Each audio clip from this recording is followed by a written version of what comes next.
Assalamualaikum warahmatullahi wabarakatuh. Kembali lagi di channel Radio Horor. Untuk kisah kali ini masih ada sebuah cerita dari tulisannya Om Ras. Dan untuk kisah yang akan saya bawakan kali ini yaitu sebuah kisah yang berjudul Antara Cinta dan Dendam Masa Lalu. Dan sebelum kita lanjut ke ceritanya, tekan dulu tombol like video ini dan jangan lupa tekan juga tombol subscribe channel ini. Nyalakan juga lonceng notifikasinya agar tidak ketinggalan cerita-cerita baru dari channel ini. Dan buat teman-teman yang pengen membaca langsung ceritanya, nanti silakan saja kunjungi linknya yang nanti akan saya sertakan di kolom deskripsi. Dan seperti apa untuk kisah kali ini? Langsung saja kita masuk ke ceritanya.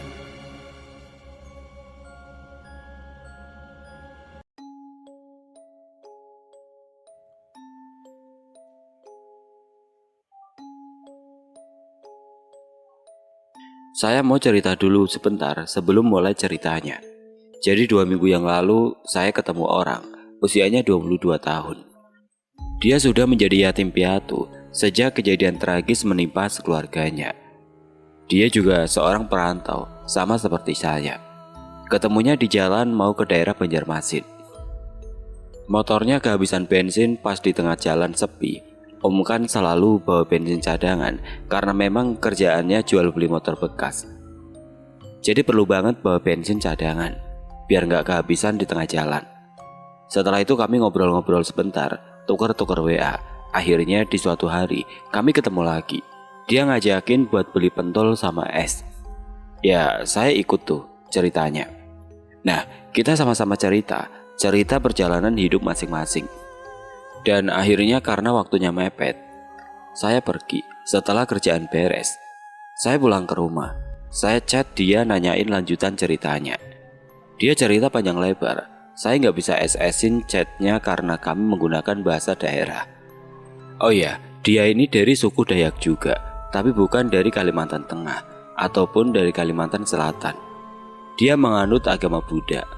Orangnya ramah, baik banget lah pokoknya. Dan kalau untuk wajah, jangan ditanya, cakep orangnya. Saya mau bayarin ceritanya dia, tapi dia bilang gak usah. Jadi saya udah izin sama dia, dan diizinin. Dan inilah ceritanya. Berawal dari seorang pemuda bernama Yupen, yang saat itu baru berusia 20 tahun. Ia mempunyai seorang kekasih bernama Delia. Delia ini merupakan gadis yang berparas sangat cantik di desa itu. Ayah Delia merupakan orang terpandang di desa. Sementara orang tua Yupen hanyalah pekerja biasa. Kerja sehari hanya bisa untuk makan sehari. Suatu hari hubungan antara Yupen dan Delia ini diketahui ayah Delia yang mengakibatkan orang tua Yupen dihina habis-habisan. Kau sudah membuat ayah malu, Pen. Kita dihina habis-habisan oleh keluarga Delia, ujar ayahnya Yupen dengan raut wajah yang sangat sedih. Yupen hanya mampu menunduk. Ia tidak mampu untuk melihat ke arah ayahnya. Sejak hari itu juga kesialan sepertinya selalu datang menghampiri keluarga Yupen, terutama orang tuanya. Masalah datang bertubi-tubi. Awalnya ayahnya Yupen diberhentikan bekerja dan ditolak bekerja dimanapun. Ayahnya Yupen juga menjadi sakit-sakitan karena terlalu banyak pikiran. "Ben, apa kamu tidak ingin merubah kehidupan kita, nak?" tanya ayahnya. "Aku ingin sekali ya, tapi aku tidak tahu bagaimana caranya." "Pergilah merantau, nak. Carilah pekerjaan di luar daerah sini." Yupen terdiam. Masih banyak keraguan dan ketidaksiapannya untuk pergi merantau. Terlebih lagi ya tidak terlalu pandai berbahasa daerah lain. "Semuanya butuh proses, Ben. Jika kau sudah terbiasa di tempat orang, kau pasti akan bisa berbahasa daerah mereka," ujar ayahnya setelah mendengar ucapan Yupen tentang penolakan halus Yupen terhadap kemauan ayahnya. Yupen menghela nafas. "Jadi kemana aku harus merantau ya?" tanya Yupen pasrah. "Ayah punya teman. Dia sudah sangat sukses setelah merantau ke Kalimantan Selatan. Kau harus ke sana, Pen. Karena di desa kita ini sudah tidak ada harapan lagi. Walaupun lowongan pekerjaan ada, tapi pasti kita akan ditolak karena pengaruh dari orang tua Delia." "Lalu modal perginya apa ya?" tanya Yupen. "Ayah masih punya tabungan. Walaupun sedikit tapi ayah yakin pasti cukup untuk ongkosmu ke sana." Yupen terpaksa harus pergi merantau, karena memang benar apa yang dikatakan ayahnya. 3 hari kemudian, saat itu Yupen sudah siap untuk berangkat.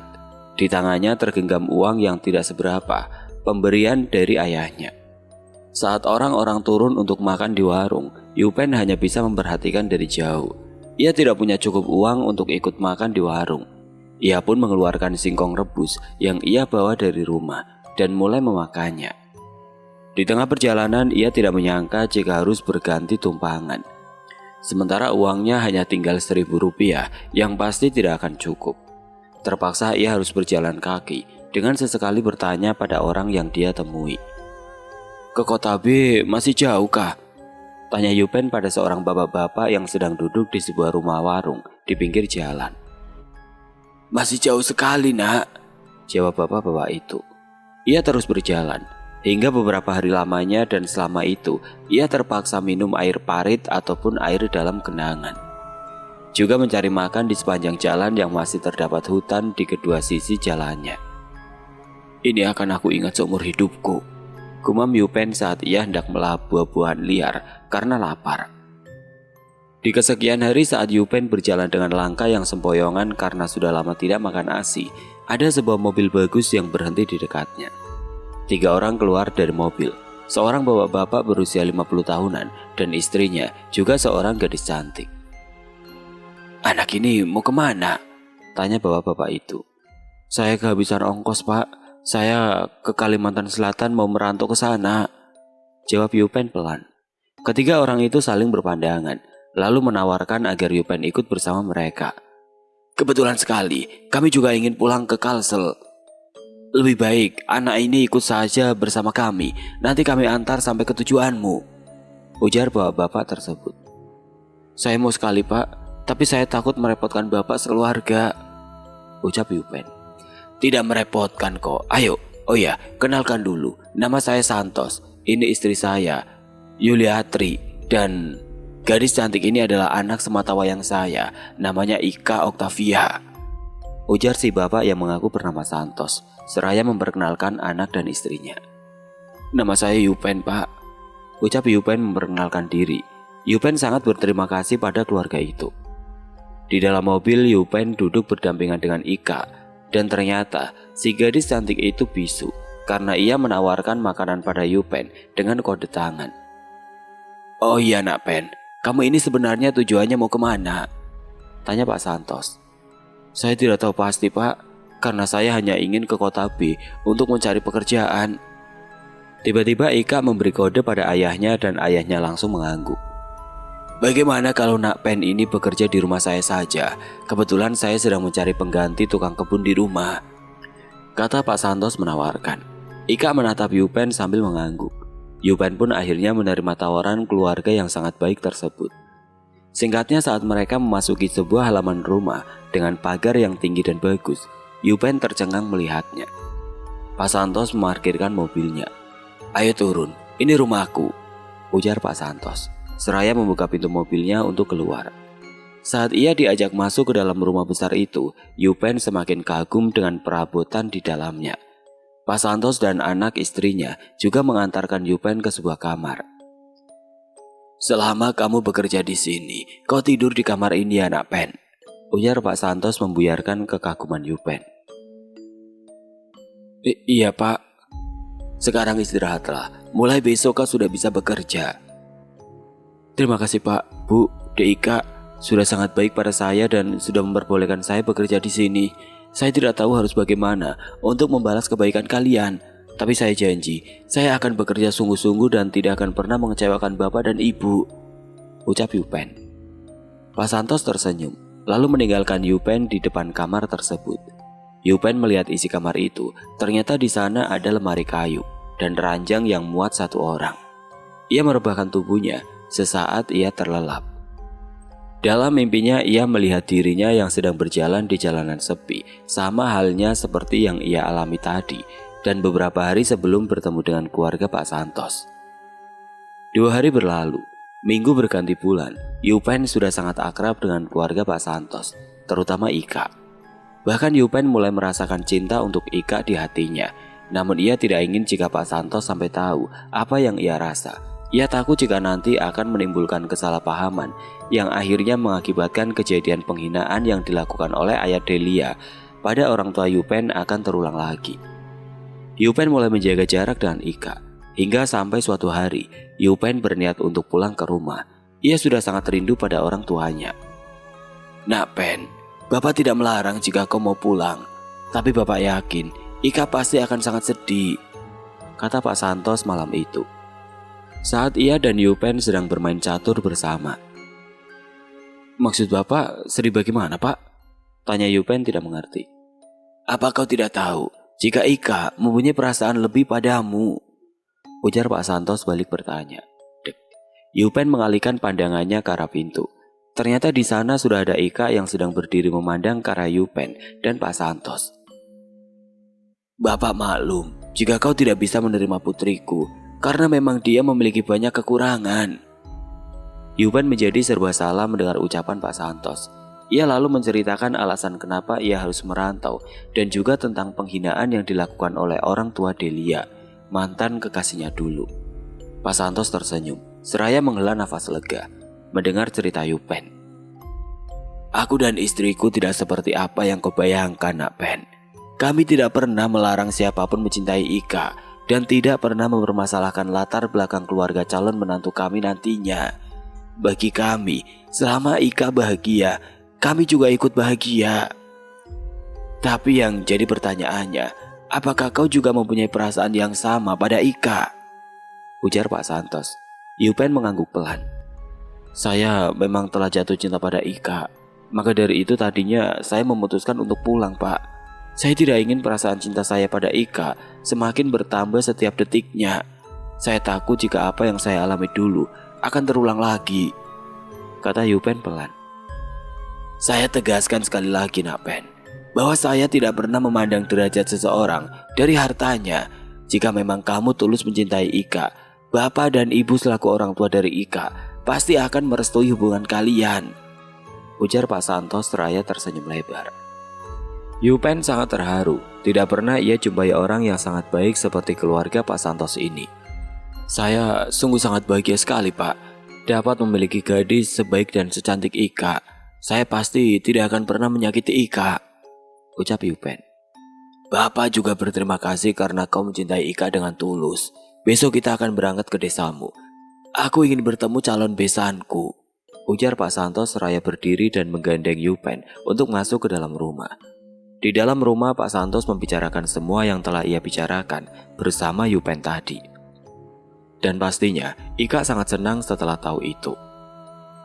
Keesokan harinya mereka pun berangkat menuju ke daerah tempat tinggal Yupen. Di perjalanan sesekali Ika bersikap manja pada Yupen dan begitu juga sebaliknya. Singkat cerita, setelah beberapa hari dan sesekali menginap di penginapan di kota-kota kecamatan, mereka pun akhirnya sampai di desa tempat tinggal Yupen dan keluarganya. Orang-orang di desa itu terperangah melihat sebuah mobil mewah memasuki desa mereka. Bahkan ada beberapa orang yang sengaja mengikuti kemana arah mobil tersebut. Dan betapa terkejutnya mereka setelah mengetahui mobil itu ternyata berhenti tepat di depan rumah kumuh milik keluarga Yupen. Dan mereka bertambah kaget setelah melihat Yupen yang keluar dari dalam mobil. "Ayah!" panggil Yupen seraya menggenggam tangan Ika. Mereka masuk ke dalam rumah itu, diikuti oleh Pak Santos dan istrinya. Ayahnya Yupen sangat kaget melihat perubahan drastis anaknya, apalagi setelah melihat gadis cantik yang digandeng Yupen.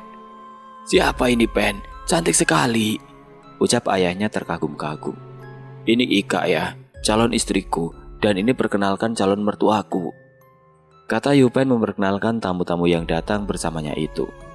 "Nama saya Santos dan ini istri saya Yuliatri," sahut Pak Santos seraya memperkenalkan diri. "Yuliatri," ucap istrinya Pak Santos seraya berjabat tangan dengan orang tua Yupen. Namun di tengah asik berbicara, tiba-tiba lantai rumah Yupen ambruk karena tak kuat menahan beratnya beban orang-orang yang berada di atasnya. Sungguh kejadian itu membuat malu orang tua Yupen. Mereka bersujud meminta maaf.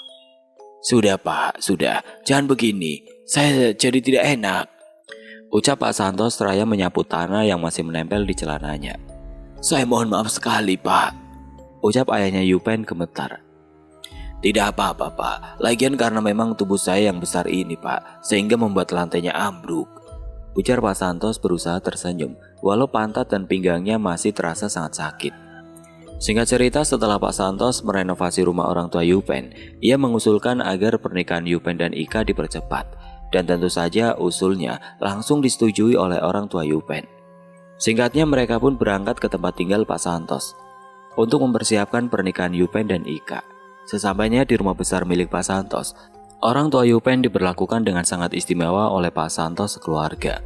Hingga tibalah hari pernikahan Ika dan Yupen. Pestanya sangat meriah, bahkan lebih meriah dari pesta pernikahan Delia dan anak juragan kodok, yang tentunya membuat orang tua Yupen sangat bangga. Aduh, kok sudah mau pulang Pak?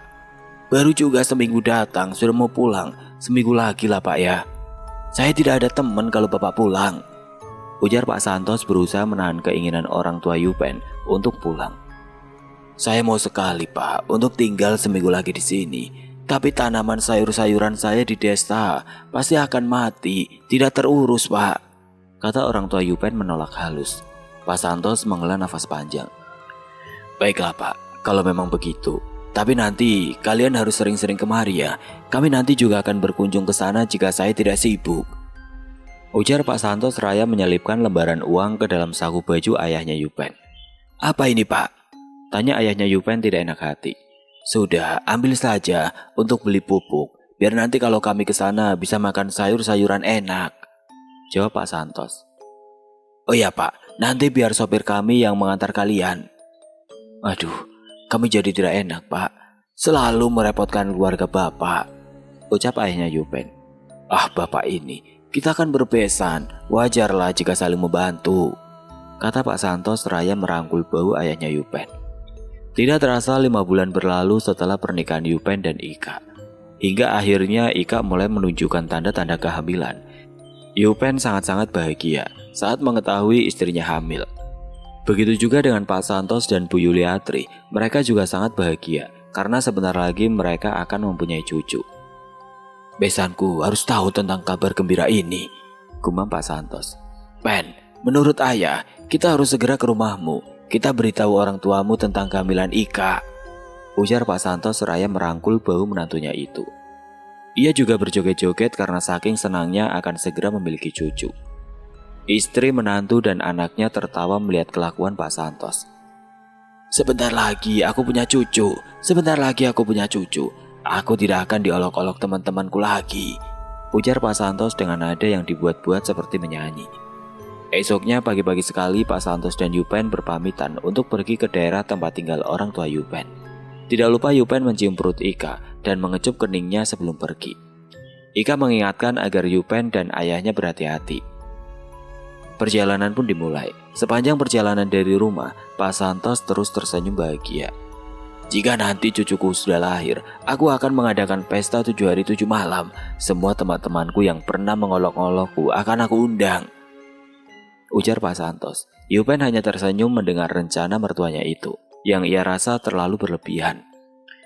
Sesingkat-singkatnya sampailah mereka di rumah orang tua Yupen. Setelah keluar dari mobil, Pak Santos langsung berpelukan dengan ayahnya Yupen. Ayahnya Yupen yang tidak mengenakan baju itu pun merasa tidak enak hati mendapat perlakuan seperti itu dari Pak Santos. Apa kabar Pak? Kenapa Ika dan Bu Yuli tidak ikut? Tanya ayahnya Yupen. Aduh Pak, saya bingung mau cerita yang mana dulu. Yang pasti saya sedang bahagia sekali Pak. Sebentar lagi kita punya cucu Pak. Anak saya si Ika hamil. Ujar Pak Santos seraya tersenyum lebar. Orang tua Yupen tersenyum dengan raut wajah bahagia. Malam harinya selesai makan malam, Pak Santos dan ayahnya Yupen sedang duduk-duduk di serambi luar. Ada api di depan rumah untuk mengusir nyamuk. Tiba-tiba muncul 2 orang menuju ke rumah ayahnya Yupen. Dan setelah dekat ternyata itu adalah ayahnya Delia bersama istrinya.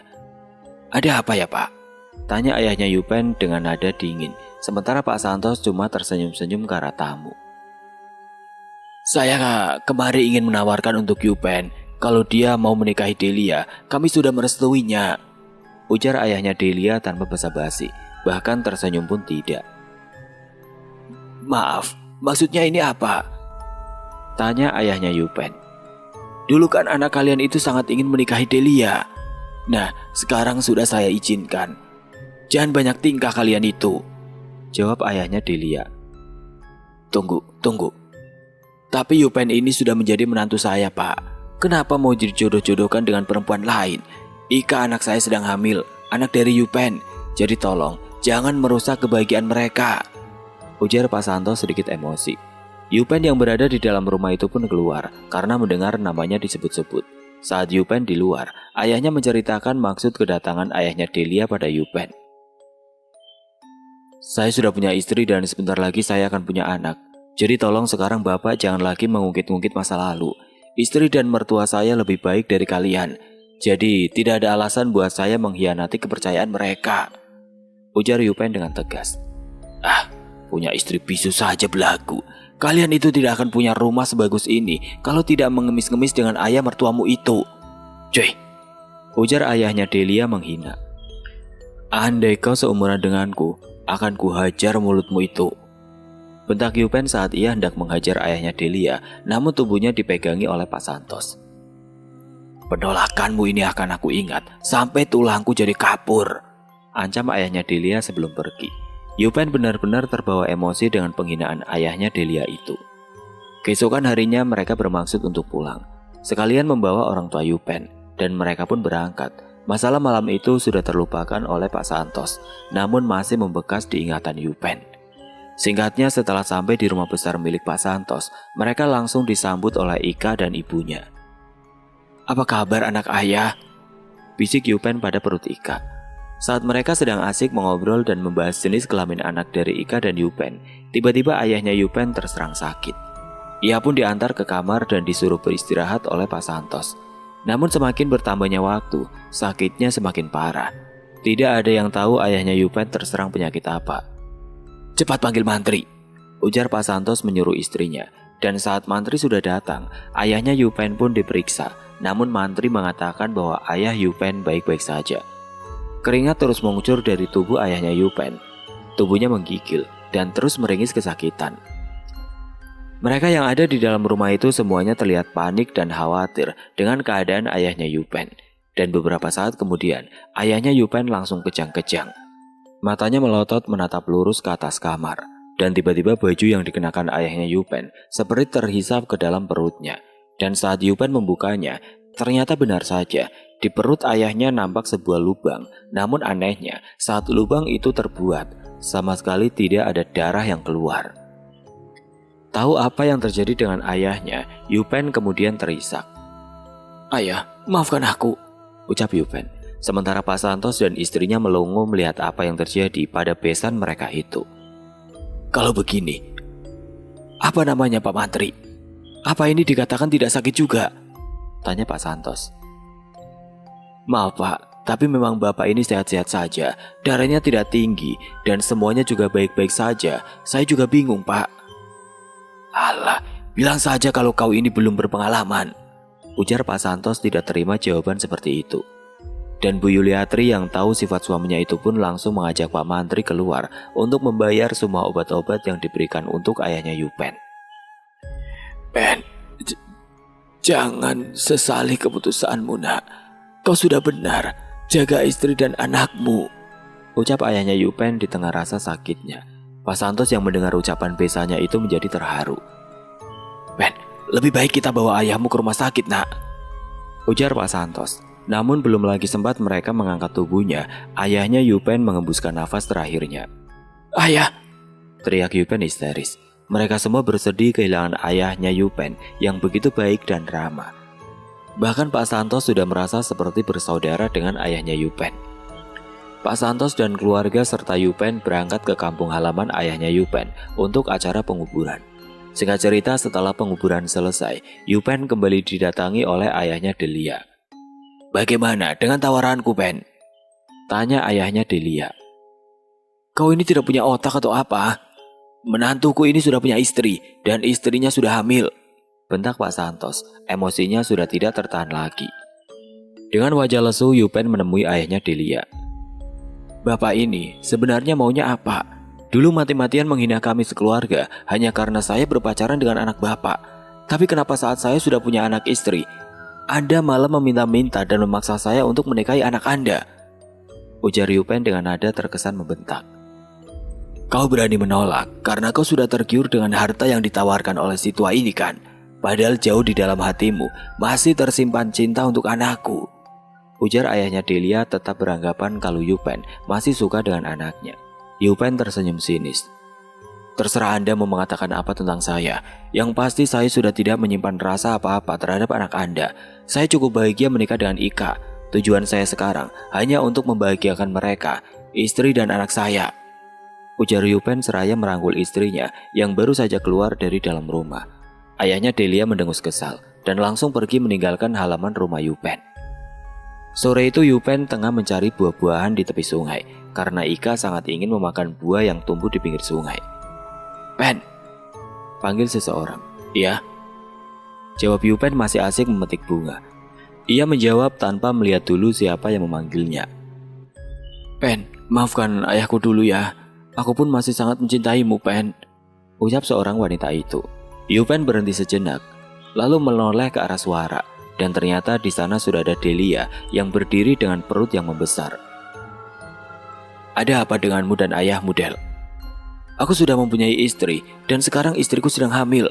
Lebih baik kau pulang daripada nanti ada yang melihat dan memberitahu pada istriku. Aku tidak ingin istriku beranggapan macam-macam," ujar Yupen seraya melanjutkan pekerjaannya memetik buah untuk istrinya. "Istrimu itu kan cacat, Pen, bisu.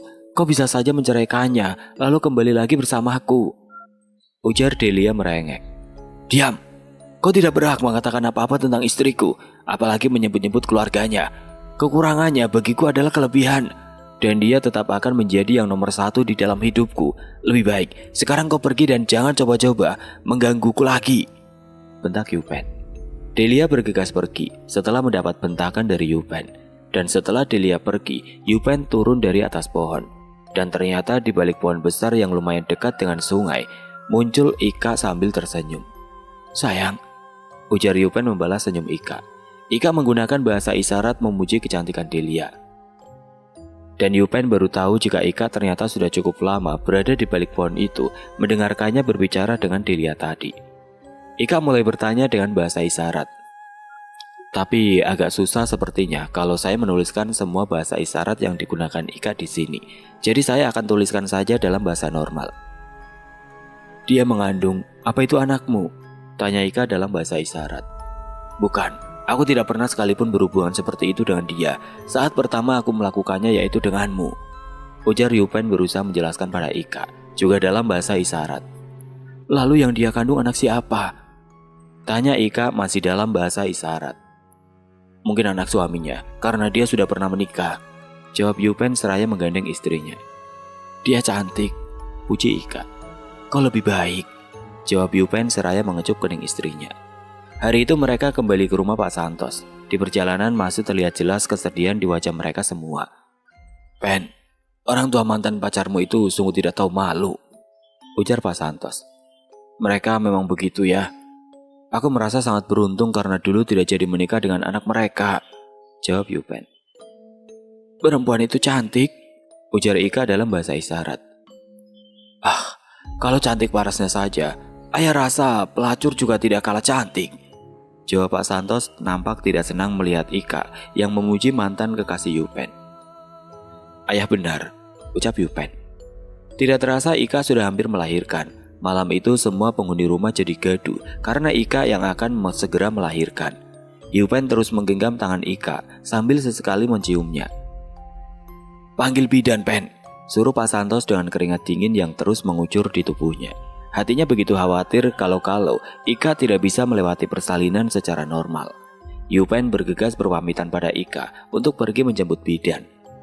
Di perjalanan Yupen hampir saja menabrak pohon karena menghindari seseorang yang berjalan di tengah jalan. Namun anehnya saat Yupen melihat dari kaca spion, tidak nampak siapapun yang berjalan di jalanan itu. Ia pun segera melanjutkan perjalanan. Singkatnya ia pun sampai di sebuah rumah. Itu adalah rumah bidan beranak. Beberapa saat Yupen memanggil bidan. Bidan itu pun keluar. Tiba-tiba tercium aroma berbau busuk yang menusuk hidungnya. Namun lagi-lagi Yupen tidak menganggap itu sesuatu yang aneh. Ia berpikir mungkin saja di sekitar situ ada hewan seperti tikus ataupun kucing yang mati. Bidan itu tidak banyak bicara. Mereka pun langsung pergi menuju rumah Pak Santos. Di perjalanan Yupen terlihat sangat gelisah. Ia sangat takut kalau istrinya kenapa-napa. Lagi-lagi bau busuk itu tercium, sangat menyengat. Nampaknya bau busuk itu berasal dari sesuatu yang dibawa Bu Bidan. Tapi Yupen merasa enggan untuk menanyakannya. Rem berdecit saat Yupen sudah memasuki halaman rumah besar milik mertuanya itu. Setelah turun, Yupen langsung mempersilahkan Bu Bidan masuk. Setelah berada di kamar, Bu Bidan meminta agar semuanya meninggalkan dirinya dan Ika di dalam kamar itu, agar proses kelahirannya lancar. Awalnya Yupen tidak ingin menuruti perkataan Bu Bidan. Tapi ayah mertuanya menarik dan mengajak Yupen untuk keluar tanpa rasa curiga sedikit pun. Setelah beberapa saat, tiba-tiba terdengar suara telepon berbunyi, dan setelah diangkat ternyata itu dari Bu Bidan yang mengatakan kalau ia baru akan keluar rumah saat mendengar suara deru mobil Yupen menjauh dari luar rumahnya. Karena memang saat itu malam sudah sangat larut, ia pun mengatakan akan secepatnya ke rumah Ika. Karena hari terakhir kandungan Ika diperiksa, ia tahu kalau Ika sudah sampai bulannya dan hanya akan menunggu hari saja untuk melahirkan. Seketika ibunya Ika lemas mendengar perkataan Bu Bidan lewat telepon itu. "Ada apa, Bu?" tanya Pak Santos. Dengan suara gemetar ia menceritakan siapa yang menelponnya tadi dan apa yang dikatakan oleh orang tersebut. Setelah mendengar itu, Yupen pun bergegas menerjang pintu kamar dan brak! "Ah!" teriakan dari Ibu Yuliatri. Terlihat sesosok perempuan yang di awal perjalanan ke rumah Bu Bidan tadi yang terlihat oleh Yupen sedang berjalan di tengah jalan, sedang memegang sesuatu benda tajam dan mengarahkannya ke perut Ika yang sudah tidak sadarkan diri. Yupen baru sadar kalau ia pernah melihat perempuan ini dulu dengan waktu yang sangat singkat itu. Yupen berusaha memutar otaknya untuk mengingat siapa perempuan ini. Dan beberapa saat kemudian Yupen teringat sesuatu. Delia pernah menunjukkan sebuah lukisan wanita ini sedang duduk dengan rambut tergerai ke belakang. Kau... Yupen tidak mampu melanjutkan menyebut nama sosok itu. "Pergi!" teriak Yupen seraya menyerang sosok itu. Namun sosok itu sama sekali tidak melawan. Sosok itu terus berusaha untuk menyakiti Ika. Dan sampai di suatu ketika, Pak Santos datang dengan membawa pisau dapur dan berusaha untuk menusukkan ke sosok itu. Entah itu manusia atau makhluk gaib. Namun saat pisau itu ditancapkan ke tubuh sosok itu, ternyata pisau hanya mengenai angin. Tapi anehnya sosok itu bisa ditangkap oleh Yupen. Brak! Pak Santos terpelanting mengenai tembok. Dari mulutnya mengeluarkan darah segar. Bu Yuliatri semakin histeris dan ketakutan. Yupen mengambil pisau yang berada di lantai tersebut, lalu mengarahkannya ke perutnya sendiri. "Pergi, atau aku akan mati!" teriak Yupen dengan berlinang air mata. Sosok itu terlihat mengurungkan niatnya untuk membunuh Ika. "Aku tahu siapa yang mengirimmu, bangsat!" teriak Yupen seraya menusukkan pisau itu ke perutnya sendiri. Saat Yupen jatuh bersimbah darah, makhluk itu perlahan-lahan menghilang dengan meninggalkan suara teriakan yang memekakan telinga Bu Yuliatri. Beberapa saat kemudian Bu Yuliatri tersadar jika Ika masih dalam keadaan yang sangat mengkhawatirkan. Lalu ia berlari ke arah Ika dan berusaha membangunkan Ika. Air ketuban Ika pun sudah pecah dan semakin paniklah Bu Yuli. Sementara suami dan menantunya tidak sadarkan diri, entah sudah mati atau hanya pingsan. Pikiran Bu Yuli semakin kacau dan bingung mau berbuat apa.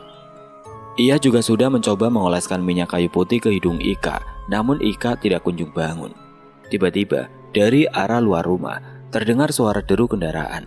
Bu Yuli langsung bergegas berlari ke arah pintu dan dugaannya benar. Ternyata yang datang itu adalah Bu Bidan yang asli. Segera Bu Yuli menyambutnya dengan isak tangis. Lalu keduanya pun masuk ke dalam kamar. Bu Bidan begitu kaget melihat Yupen dan Pak Santos yang sama-sama berlumuran darah. "Ada apa ini, Bu?" tanya Bu Bidan. Nanti akan aku jelaskan. Sekarang cepat, tolong anakku dulu. Air ketubannya sudah pecah," ujar Bu Yuli. Kaki dan tangannya masih gemetar.